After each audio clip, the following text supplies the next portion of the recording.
Okay. Live on YouTube. It always says that I have one viewer on YouTube.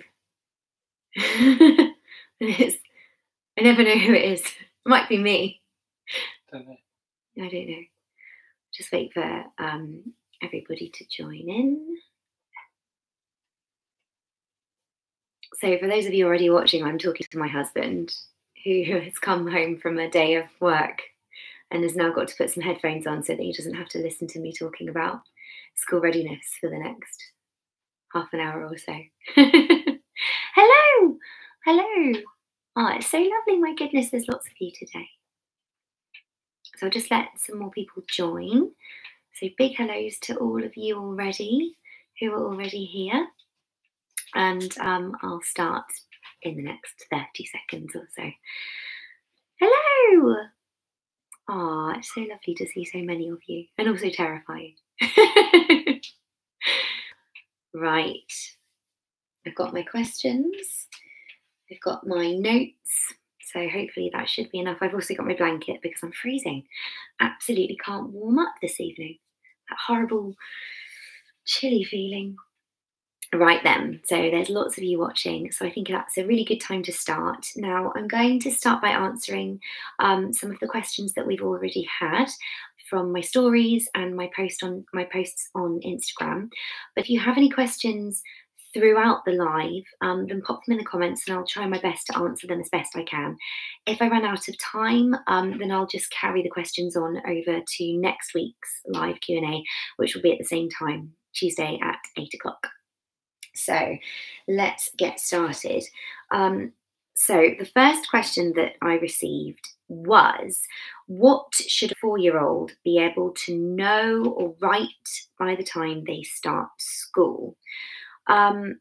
So during my first live Q&A, I pointed everybody in the direction of the EYFS Development Matters Handbook. So that's this document. The document takes you through from birth all the way up to 60 months. So the point at which your child will move from being in the early years foundation stage to going up to year 1.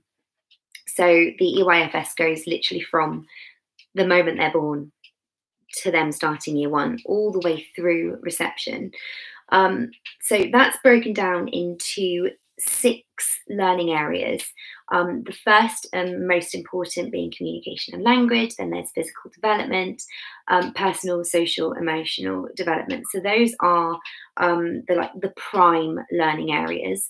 And then we have the more specific learning areas, which are things like literacy, mathematics, art and expressive art and design, and then knowledge and understanding of the world. I might get the words, not quite exactly, but it's been a long time since I've been teaching in a school.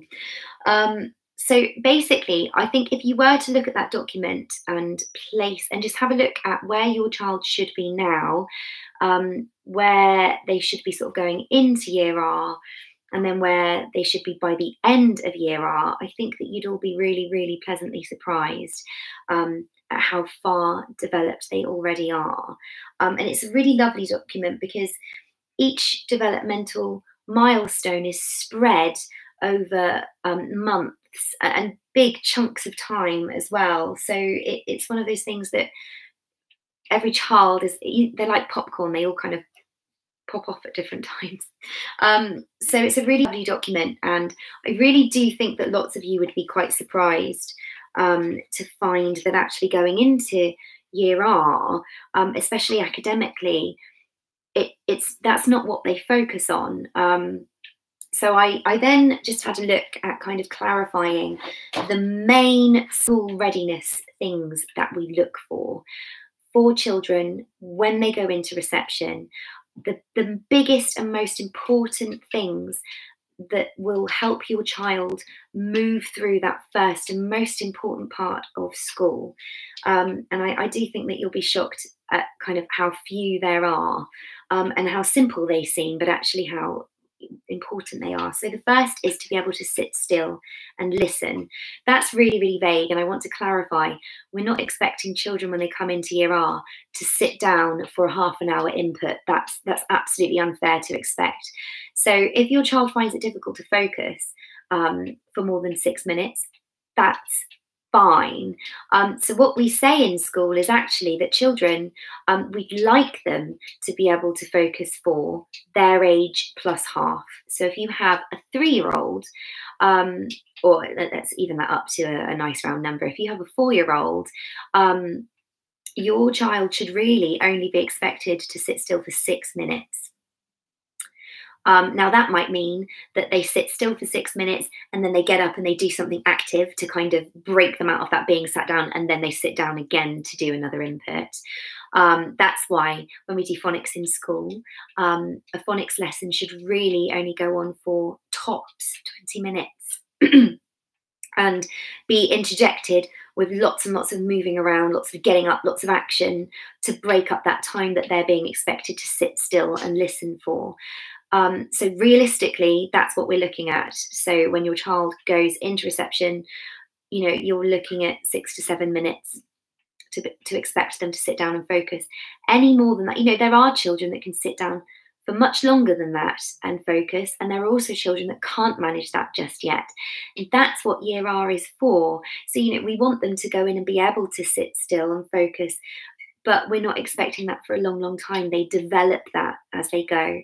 Now, obviously, when your little ones sit down and do their lives with me and we do phonics each day, that skill is being built every day. It's being developed, their ability to sit, to watch what's going on. Unfortunately, obviously, it's a screen and, you know, it's not ideal, but it's what we have right now.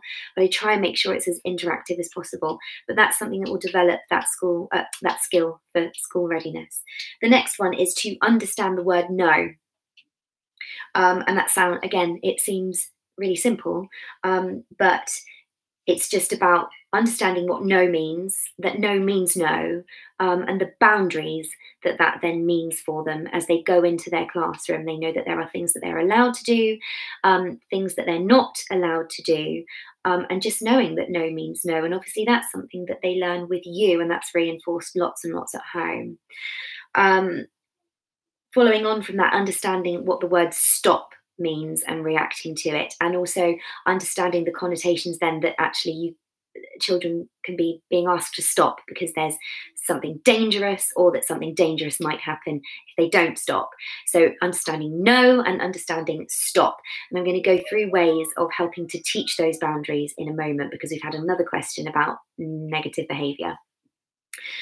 The next is to be potty trained and to be able to use the toilet.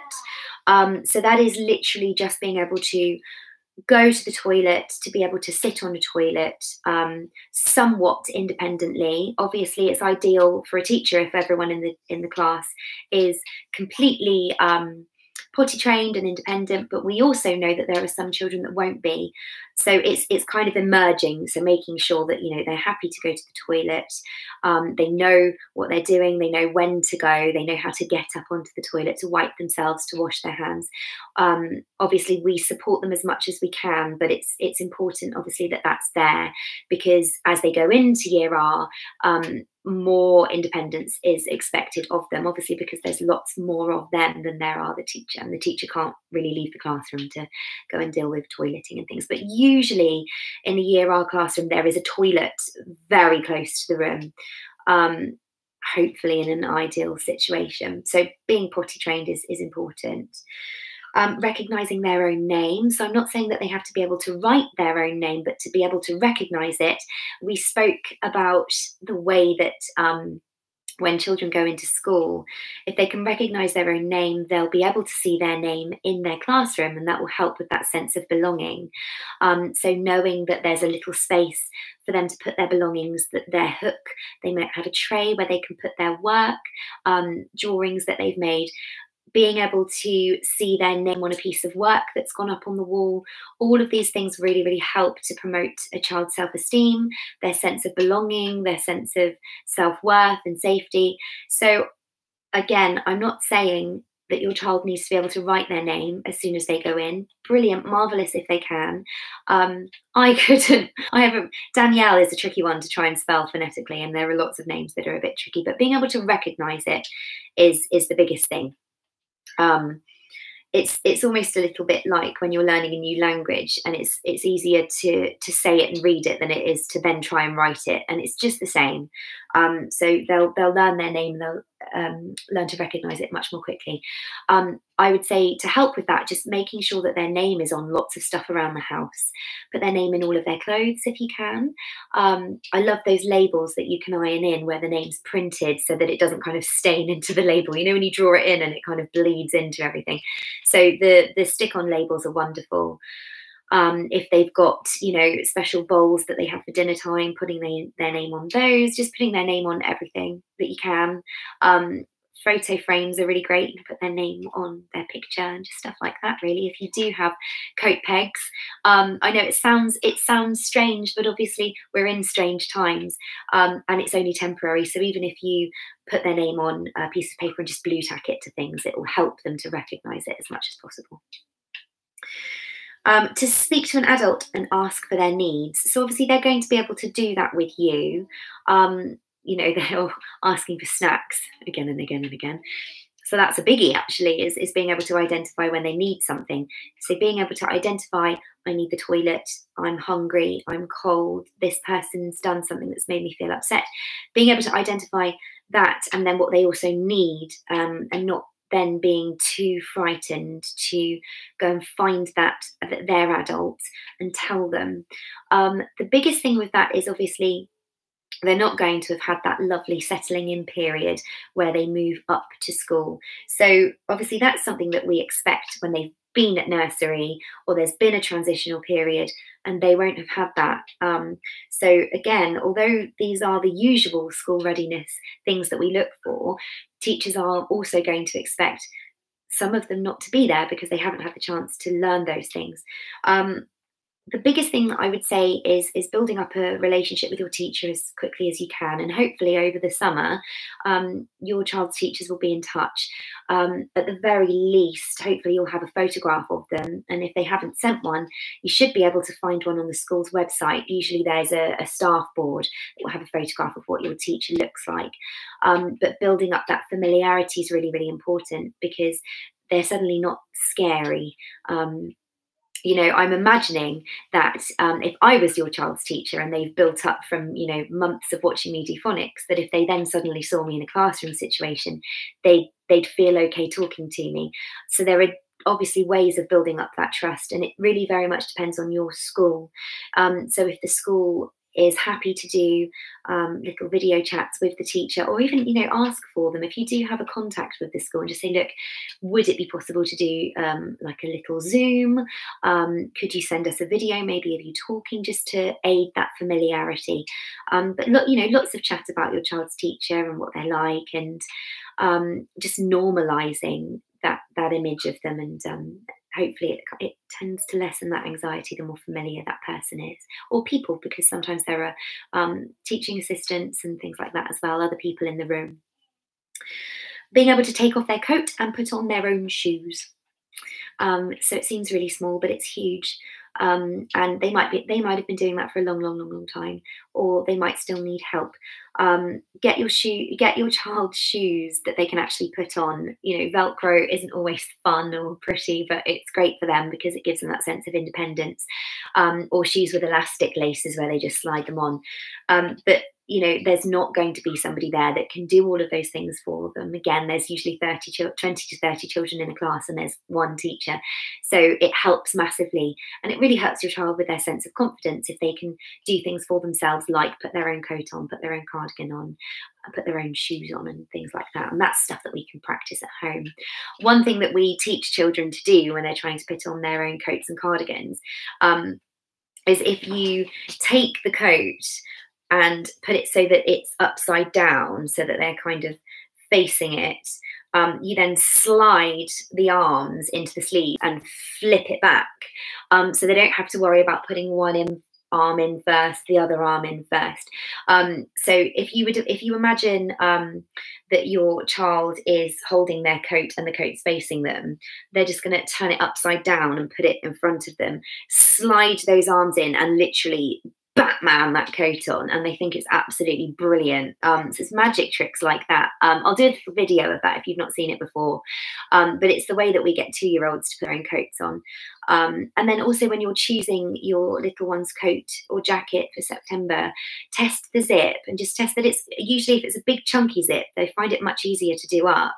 Again, it might not look like the most beautiful coat in the world, but things like that help your child feel really confident and really independent. So just being really wary of what you're choosing for your child to wear to school, obviously as well as their uniform, doing practice runs of putting it on and off. If they can put their own uniform on, that's wonderful, because then PE lessons are going to be much easier, because they'll know that they can put their things out on their table, they can put it all in, they can put it all away. And they just have this massive sense of pride when they're able to do that. It's really huge for them. Talking in sentences. So, you know, this obviously really helps with being able to identify needs and tell the teacher. But yeah, just talking in sentences. And the biggest thing that we can do for our children is to model that, not just by talking to them, but by talking with other adults and letting them see it. So obviously we're our biggest models for our children. They copy us predominantly. So just making sure that we're talking in full sentences. So, you know, if they ask us a question and it's a yes or no question, so say for instance, you know, mummy, did you enjoy your dinner? You know, sometimes we're busy, we're distracted, we're doing things, and it's really easy to just go, yep. But just saying, yes, I did enjoy my dinner. It was really, really lovely. And just extending those sentences a little bit more and talking in full sentences as much as you can. Another way that can be encouraged is through reading books with your little ones. And I'm always stressing this, but I can't stress enough how important it is to just read them stories, read alongside them. That's the biggest thing that you can do for your little one right now, whatever age they are. I've been terrible at it as time's gone on over the past few months, just because I'm balancing about 57 plates. So don't worry if that's not something that you've been managing, but it's one of those things that one thing to tweak, if you haven't already, is just try and read with them as much as possible. But also, if you've got older siblings that are able to read, get them to read with them too. Often they enjoy that more, because they usually think their siblings are a lot cooler. So reading with them and chatting about the book is another way of modelling that talking in full sentences, and it will really help them along. And another thing that we want them to be able to do for that school readiness is to be able to open and enjoy a book, whether that's with someone or independently. Independently, obviously, is ideal, because then there's always a book corner that they can go to. The really lovely thing about books is, what I know that universally, whatever school your little one is going to, there are going to be books. There's going to be a book corner. If you can help your child over the summer to feel like a book is their happy place, maybe make a book corner at home with a nice soft cushion and a few books. It doesn't have to be lots. The best thing to do is actually to have them standing somewhere, so that your child can see their front covers, and it helps them to choose the book more independently. But if you can provide lots and lots of opportunities for your child to associate a book with feeling calm and feeling safe, then you know that there's always going to be somewhere that they can go to during their independent play where they feel at home and relaxed, and they associate the books with those feelings. So again, snuggling up, you know, books don't always have to be just for bedtime. We often read them after lunch when our tummies are nice and full. We usually will read a book if one of them's having a fizzy moment where they're feeling a bit sad or a bit frustrated. We often will go and get the books because it calms them down. There's that feeling of closeness. The rhythm of the words helps to regulate their breathing if they're feeling really stressed, if we're feeling really stressed. And again, they just associate it with that calm down and that anti-anxiety. So those are the main points for school readiness: sitting still and listening, understanding the word no and the word stop, being potty trained, recognizing their own name, speaking to an adult and asking for their needs, taking off their coat and putting on their shoes, talking in sentences, and opening up and enjoying a book. That's what we want them to start school with. Everything else is a massive bonus. It really is. I know that so many of you are so concerned, and I speak to so many parents each day over, you know, I get messages over on Instagram, and I always try and make sure to either give you a call or send you a voice message. But it's the same across the board, that you're all, you know, really concerned that so-and-so hasn't learnt all of these sounds, or they're not blending yet, or they can't recognise their numbers, or they can count to this number but they get confused as soon as they hit 15. And it's really, really lovely that they're doing all of those things, but actually the biggest things that we want them to get to school with, they're all to do with personal, social, and emotional development, communication and language, and physical development. They're the biggest things. We're not too worried as teachers about them being able to read and write when they get there. That's, you know, we teach them that. But we can only really teach them all of those things when they're in a place to be able to communicate with us, when they feel safe, when they're able to feel independent. So it's really about looking at those prime learning areas before we touch the specific ones.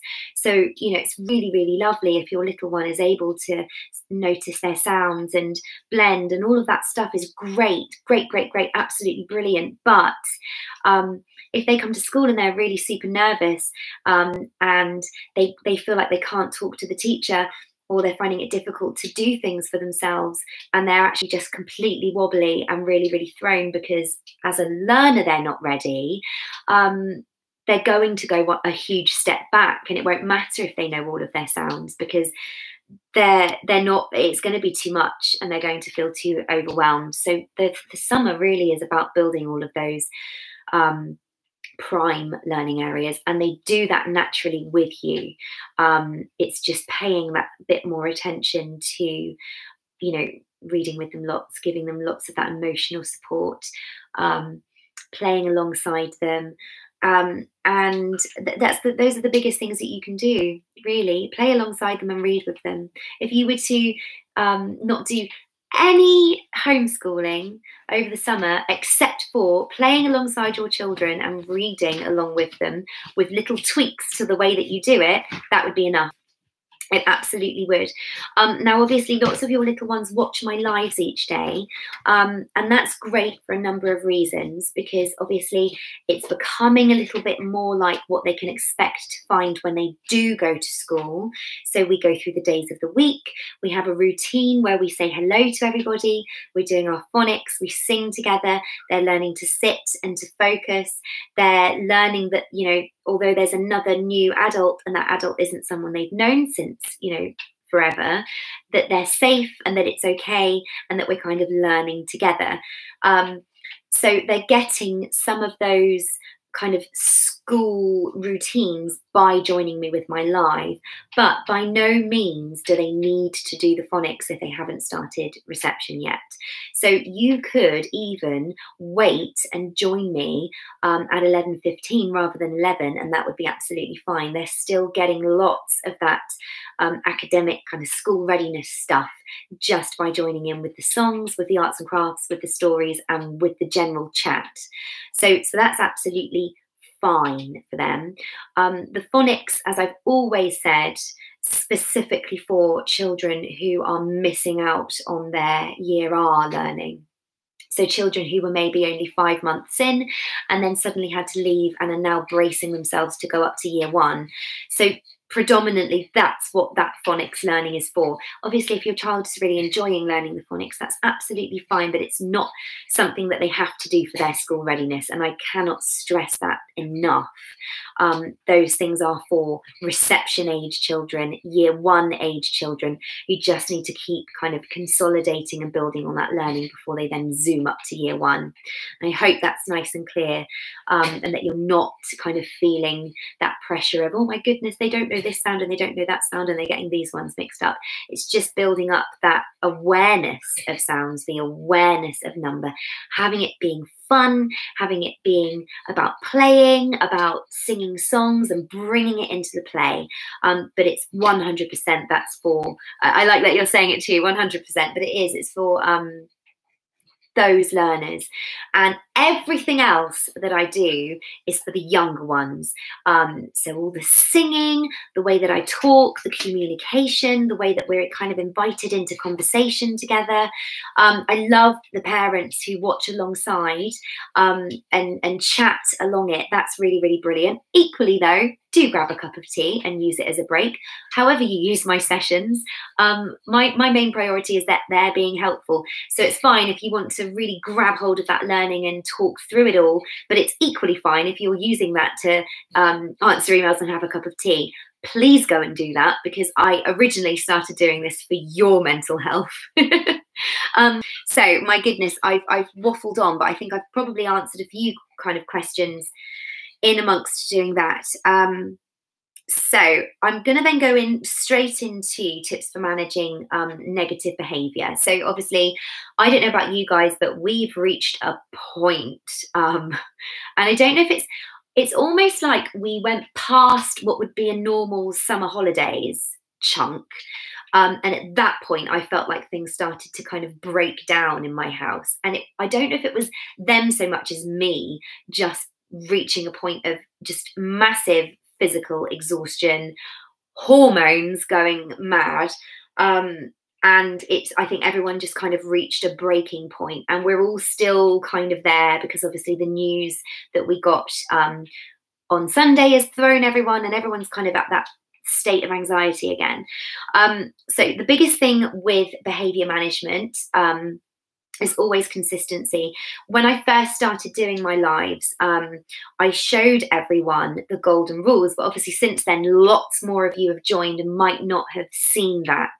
So when I worked in schools, nurseries, when I ran my own childcare setting, and the way that I run my own house is all through the golden rules. They're really, really clear. They're positive rather than negative. They're always about what we do rather than what we don't do. So the expected behaviour, rather than the things we don't want to see, because children are always going to focus on what you say. And it's a little bit like me saying to you, well, don't picture a green elephant. You're all picturing a green elephant. So if you're saying to a child, don't run, they're going to hear run and they're going to do it. So rather than that, we say walk.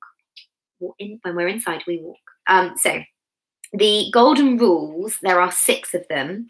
The most important being that we listen. So rule number 1, we listen. That's everyone in the house. Not just the children, but us as well. And we all remind each other. We all have the right to gently remind each other, Mummy, you're not following the golden rule, we listen. And then I say, oh, I'm not. Oh my goodness, you're right. Sometimes when I've got patience. So that's the biggest one. Rule number 1 is we listen. Rule number 2 is we are kind. We're kind and we are gentle.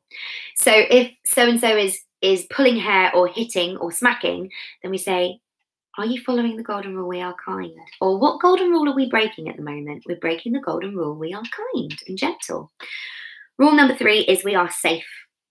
And this goes back to those boundaries, understanding what no means and understanding what stop means. So that really links heavily in. And again, that helps with that school readiness. So we've had, we listen, we are kind, we stay safe. The next one is we tell the truth,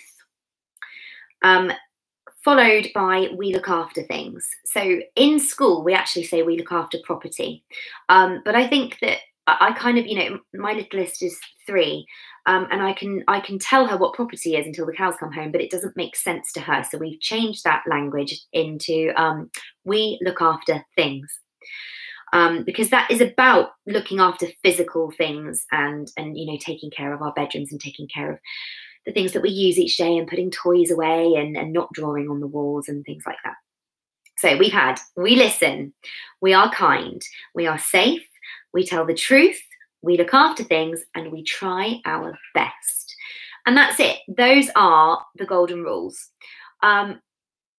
Any negative behaviour that your child shows can be brought back to at least one of those rules immediately. I'm very happy you in the comments to throw instances at me of things that your children do that are classed as negative behaviour, and I will relate it back to a golden rule. Try me and I'll do it. So then comes the time when the golden rules are broken. So I start by gently reminding. So it's usually Elodie. She's the youngest and therefore the one that's more prone to pushing those boundaries. So Elodie, tell Bella, Steve, what might Elodie do that's tricky? Not listen. Not listen, yeah. So, or refusing to help. Okay, yeah, I agree. Actually, Elodie refuses to help a lot of the time. Okay, so Elodie, we're packing away our toys, aren't we? And everybody else is packing away their toys, but you're not. And that's showing me that you're not following the golden rule. We listen, because I've asked you to help me tidy the toys. So can you show me that golden rule? We listen and tidy the toys and help. Hopefully that's enough, but it might not be. That might not be enough of a point in the right direction. At that point, I'll come down to Elodie's level. This takes so much energy and it's not always perfect. And lately I've not been doing it. So I'll promise you I'll do it if you do. So this is the next thing you do. You've reminded, you've gently nudged. And the next thing you're going to do is say, Elodie, or your child's name, we've spoken about the golden rule, we listen, and you're breaking it. This is a warning. If you continue to break the golden rule, we listen, then you're going to have thinking time. And again, usually that's enough. So thinking time is removing the child from the situation, popping them somewhere, again, that's away. I don't usually just have one place because that doesn't work if you're out. So rather, it's just about physically bringing the child away from the situation, letting them sit down in a calm and quiet place where they're not distracted. If they're really little, you can sit with them. Again, it takes a lot of energy, it takes a lot of time, but if it's about kind of almost giving yourself that week of doing it really, really heavily and consistently. They don't like thinking time. It's not that I don't call it the naughty step. I don't like that word. We just call it thinking time because it's about thinking through what's happened. So you're then there, it's the whole super nanny thing. You're there for a minute of every year. So Elodie will be there for 3 minutes. And after the 3 minutes, I'll stand her back up and I'll say, why did you have to have thinking time? She usually will then say, I didn't listen. I wasn't tidying up. And then we say, okay, well, how can we turn this around? And at that point, she'll say, I need to go and tidy up. I need to go and help. And she'll usually then go and do it. Now, there might be times at that point where we have to go and repeat it. But usually from that point onward, the warning of more thinking time is enough because they don't like it. They just don't like being excluded from anything, even if it's something that they don't want to be doing. It doesn't feel very nice. Now, the biggest thing is when we have that conversation, we talk it through, it's very, very clear because we're making sure that the child knows that it's the behavior that we're not liking, not the child. And the nice thing is about having that thinking time is it gives the little one a chance to cool down, but it also gives us a chance to cool down before we then attempt to kind of reason with them. So that's at the moment how we're attempting to deal with negative behaviour. But the only way that it works is with consistency. I have been really guilty over the past few weeks because of how exhausted I've been with not being consistent. And it's that thing, isn't it? It's knowing that going for a walk will make you feel better, but for some reason you just can't do it. But then as soon as you start going for a walk, you're like, well, how on earth did I ever go without doing this? Because it feels so much better. So it's just keeping that consistency up, making sure that nothing is changed. The golden rules are always the same. The consequence is always the same. And then it's just praise, praise, praise. When you see them following any of those golden rules, remind them of it. Tell them how brilliant they are. Modeling that behavior, saying, look, I'm listening to you. I feel really good. I'm following the golden rules. It's just modeling the behavior that you want to see. Get those golden rules up on the wall. Get them to draw what they think each one might look like. Give them the ownership and keep directing back to them. It's really, really important for them to be really visible. So, you might have readers in your household. They might need something more visual. So listen could be an ear, and you could always point to your ear when you're saying it. Having gentle hands, it could be a picture of a hand. Being safe, you can have a picture of, you know, somebody being careful with scissors. It's symbols that, you know, your child associates with those words, and they will tell you. So it's about making it personal to them. So we've got a couple of really big questions. We've got tips for anxious and worried children and self-esteem and confidence. That's a huge one. And I think that what I'd like to do is make next week's Q&A completely about self-esteem and confidence and anxiety and worried children, for two reasons. The first, because it's such a deep topic that I want to know that I'm 100% on the advice that I'm giving you. Obviously, I have experience in all of this, but I also like to do reading around, and I like sort of seeing new reading and old reading and kind of battling it out in my head before I then share it with you. They are absolutely huge questions. And again, it's just something that I want to make sure that we all kind of focus in on together. So that's going to be next week at 8 o'clock. So obviously today has been, again, a lot about school readiness, a lot about the behaviours that we want to see, tips for kind of getting ready. But I'm hoping, most importantly, it's been about kind of easing your peace of mind and helping you guys feel less anxious.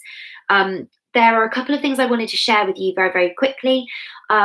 If your child is in reception and they're starting to read, if they're in year 1, year 2, or even if they are in nursery going up to year R and they've got really good understanding of their phonics and they love reading a book, if you go onto the Oxford Reading Tree website and register, there is a library of books and they've made it free, so you can go, and I can actually show you very quickly because I've actually got them loaded.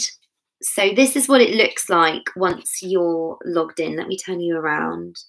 So this is what that looks like once you're logged in, and you have like a bookshelf. So this it's arranged by band. So Connie's on book band green. So that's lots and lots of books. Now I wouldn't read one a day. So if I show you, we've got this one. So because Connie's still emerging with her reading, we would maybe do 3 or 4 pages, but we do them in depth. Now this is on iPads. I'm going to be using my laptop to do this, but the really lovely thing is there's also audio. Kipper made a fuss. He didn't want Mum to cut his nails. So the lovely thing is that the children can actually access those independently as well. So it's just another thing. So the Oxford Reading Tree, or Oxford Owl, whatever you want to call it, you can Google all sorts, it will come up with the same thing. I've also got lots and lots for maths, lots of activities, lots of really school-based stuff. But they're absolutely brilliant for emerging readers. It's fantastic. Also, if you go onto the Pacey website, there's lots on there for school readiness. That's the website that childminders use. It's the website that nurseries use. Pacey also do childcare insurance. It's a brilliant professional place to go, and that's how you know obviously that you can trust it. But there's lots there. There's lots of really brilliant articles about school readiness, and that's also got the list with that lovely list of school readiness prompts, so the things that we're looking for. Again, I'm going to point you in the direction. This book is really old, but it's also really brilliant. It's called The Incredible Years. I cannot stop reading it. It's like my troubleshooting book, but it's so good. So that's a really, really good one to read. If any of you need anything, you know, any other questions answered, if you have a much more specific question, so I know that we've got some, I've got some parents who've contacted me about children not being able to say certain sounds when they're speaking, possible speech delays and things like that. So if it's specific, obviously message me, and I'll give you a call. I do respond to every single message, so don't worry. And if I don't, then just give me a little niggle. It might be that I've missed it for some reason, but I will make sure to reply to you. I hope that has been in some way helpful. I try and cram in a lot into a short space of time before I then try and make time to go and rest, so that I can be up bright and early for 11 a.m. making sure that I'm ready to teach your little ones. So there's been a couple of changes. We're doing a lot more, again, of that kind of, it started starting to look a little bit like a school back here. We've got our days of the week, there's weather, we're doing superstars each day. So things just to help your children feel much more familiar with their school setting once they go. And if anyone wants any more information on the printable downloadable phonics packs, then do send me a message. I'm really hoping that they're going to be live on the website soon, but if you did want to purchase them immediately, then I can send them to you. Just obviously send me a message. So basically we've broken them down by phase. So each phonics phase has got about 4 or 5 sounds with those first 48 initial speed sounds. So this pack is those first 5. The whole pack also includes things like a front cover for them to doodle on, a reward chart for them to go to. But each individual phonics pack contains an activity pack for your little one. I've laminated mine so that we can do it again and again for each specific sound, along with a parent pack as well, with lots of information about the sound, things that you can do to support your child in learning it, some cards to print out so that you can play lots of phonics games and things. So if you would like any of those phonics packs or the whole thing, then do let me know, send me a message, and I'll make sure to get them to you. So I hope I've answered at least some of your questions and put your minds at ease. I hope you have a lovely evening, and I can't wait to see you and your little ones again at 11 a.m. tomorrow. Goodbye, everybody. Have a wonderful evening.